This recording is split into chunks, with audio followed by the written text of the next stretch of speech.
जगात दोनच खरे ज्योतिष आहेत.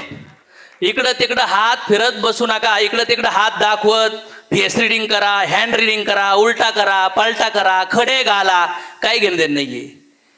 जगात दोनच खरे ज्योतिष आहेत, मनातलं जाणणारी आई आणि भविष्य ओळखणारा बाप. फार मॅटर करते या गोष्टी. आई वडिलाची सेवा केली पाहिजे की नाही केली पाहिजे? केली पाहिजे. किती जणांचे आई वडील नाहीयेत, आई नाहीये किंवा वडील नाहीये? किती जणांची आई नाहीये? किती जणांचे वडील नाहीयेत? किती जणांचे आई आणि वडील दोन्ही पण नाहीयेत? हात वर करा. आई आणि वडील दोन्ही पण नाहीयेत. ओके. किती जणांचे आई वडील आहेत? ज्यांचे आई वडील नाहीयेत ना, लय तडफडतात यार. बघितलं ना तुम्ही बोलताना. आणि ज्यांचे आई वडील आहेत ना, त्यांना त्याची व्हॅल्यू नाहीये. आपण लहान होतो ते काम करत होते, आपण मोठे झालो तरी ते काम करत आहे, आपण कॉलेजला गेलो तरी ते काम करतायत, आपण जॉबला लागलो पहिला पगार आला तरी ते काम करतायत, आपले लग्न झाले तरी ते काम करतायत, आपल्याला बाळ झाले तरी ते काम करतायत. आज फार उतार वयात आहेत, त्यांचं कंबर दुखतंय, त्यांचे गुडघे दुखतात, दात पडायला लागले, चष्मा लागलाय, तरी पण ते काम करतायत. स्वप्न सोडा, ज्यांनी जन्म दिलाय ते तरी दिसले पाहिजेत. केलं पाहिजे मित्रांनो. आणि ह्या शरीरातून मुक्त होण्यासाठी, हे जन्ममृत्यूचं चक्र काढण्यासाठी जो मनुष्य जीवन ज्या आईवडिलांनी दिलं आहे ना, ते देवापेक्षा गुरुपेक्षा पण श्रेष्ठ आहेत मित्रांनो. मेल्यानंतर आहे ना, त्यांच्या सरणावर जाऊन वेढा घालत मोठ्याने ओरडू नका. जिवंतपणी त्यांना सांगा. कारण की लहानपणी त्यांनी बोटाला धरलंय, त्यांनी मिठी मारली, तुमच्या पप्प्या घेतल्या, तुमची शी साफ केली, नवीन कपडे आणले, फाटके कपडे घातले, रक्ताचं पाणी केलं. वडिलाची चप्पल फाटकी होती पण आपल्याला शाळेत बूट नवीन आणलेत, नवीन पुस्तकं आणलेत. वडिलाच्या अंगातून घामाचा वास येत होता पण आपल्याला शाळेत जाण्यासाठी नवे कोरे कपडे बापाने दिले. दिले का नाही दिले? बापाला शक्य नव्हतं, बापाकडं नव्हती कॅपॅसिटी, तरी पण बापाने पुस्तकं दिले, कपडे दिले, चांगलं शिक्षण केलं. आणि आज समाजात इन करून आपण फिरतोय. आणि आपले आई बाप, नको बाळा मला माझ्याकडे आहेत शर्ट. आणि जेव्हा कधी कधी कपडे धुतल्यावर बघितलं जातं ना, माझ्या वडिलाला बघायचो की त्यांचे अंडरपॅन्ट फाटले होते, त्याला धाग्याने शिवलेलं असायचं. पण माझी अंडरपॅन्ट कधीच नाही फाटली. बनेल फाटकं असायचं, त्याला होल पडले असायचे. मला नवीन पॅरेगॉन चप्पल थोडीशी खराब झाली तर मित्राचे बघून मी म्हणायचो पप्पा दुसरी पाहिजे, तात्या दुसरी पाहिजे. आणि मी बघितलं की माझे वडील तार लावलेली चप्पल घालायचे.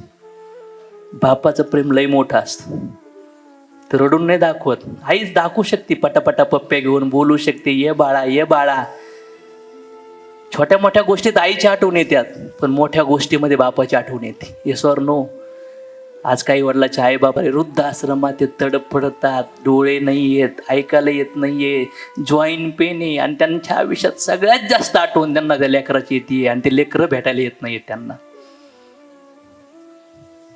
त्यांना रात्र रात्र झोप येत नाहीये. त्यांची इच्छा आहे की मुलांच्या मुलासोबत थोडंसं खेळावं, पण पत्नी जाऊन देत नाहीये त्यांना. नाही जाऊन द्यायचं त्यांसोबत. वृद्धाश्रम खचाखच भरू राहिलेत. गाव सोडून, घर सोडून पत्नी पोराचा संसार सुरू केलाय, पण ज्यांनी हे बीज दिलं, ज्यांनी आपल्याला जन्म दिला, आज ते एकटेच झगडत आहेत रे. लहानपणी ते आपले आईबाप होते, आता वेळ आहे आपण म्हातारपणी त्यांचे आईबाप होण्याची, त्यांच्या बोटाला पकडण्याची,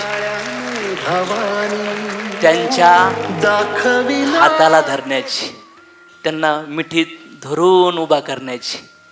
त्यांची शी जागेवर होणार आहे, त्यांची सू जागेवर होणार आहे, त्यांचा डोळ्याला त्रास होतोय, त्यांच्या दातात अन्न अटकतंय, ते कडक भाकर करू शकत. हे संघर्ष आहे बापात. आणि तुम्ही त्यांना किती वाईट बोललात, किती वाईट शब्द वापरले, ब्लेम केले, चिडले, पण ती माया बाप झाल्यानंतरच कळती. आपले पोरं, बरोबर ना? मग आपण ज्यांचे पोरं आहेत त्यांचं काळीज कधी समजून घेतलंय का मित्रांनो? घ्यायला पाहिजे का नाही घ्यायला पाहिजे? एक्सप्रेस करा. त्यांनी किती वेळा म्हणले, बाळ वाव गुड, किती जबरदस्त, किती पप्प्या घेतल्यात, किती खांद्यावर घेतलंय. अरे पडला ना तर आईच्या आणि वडिलाच्या काळात धस व्हायचं की माझ्या बाळाला काय लागलं, लगेच मलम लावायचे की नाही लावायचे. आता मोठे झालो आपण ना, कुठंतरी दुरावा आला असन किंवा प्रेम व्यक्त केलं नसल तर भेटा, मिठ्या मारा, कचकचून मिठ्या मारा, पाया पडा, राडा, आसरुने डोळे भुजाव त्यांचे आणि सांगा, दादा किती इम्पॉर्टंट आहे तुम्ही माझ्यासाठी, अक्का, बाई, मम्मी किती इम्पॉर्टंट आहे. सांगा त्यांना, त्यांनी तुमच्यासाठी काय काय केलंय ते चांगलं ना, त्याच्यातलं फक्त 1% सांगा रे. ढासा ढासा रडायला लागतील ते आईबाप, ढासा ढासा रडायला लागतील. त्यांनी काय नाही दिलं, ते काय नाही देऊ शकले, त्यांचं काय चुकलं हे लई सांगितलं यार. पण त्यांनी काय काय दिलं, त्यांनी काय काय केलं, त्यांची क्षमता नसताना रक्ताचं पाणी करून आपल्याला सगळं काही दिलं ना.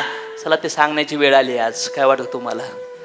त्यांच्या आशीर्वादाची गरज आहे आपल्याला. Yes or no?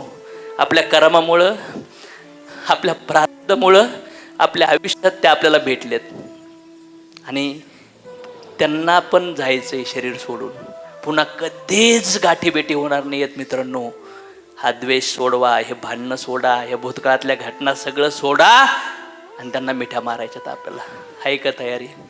किती लोक तयार आहेत आईबापाला जाऊन भेटणार, बोलणार, मिठ्या मारणार कडकडून आणि सांगणार सगळ्या काही गोष्टी.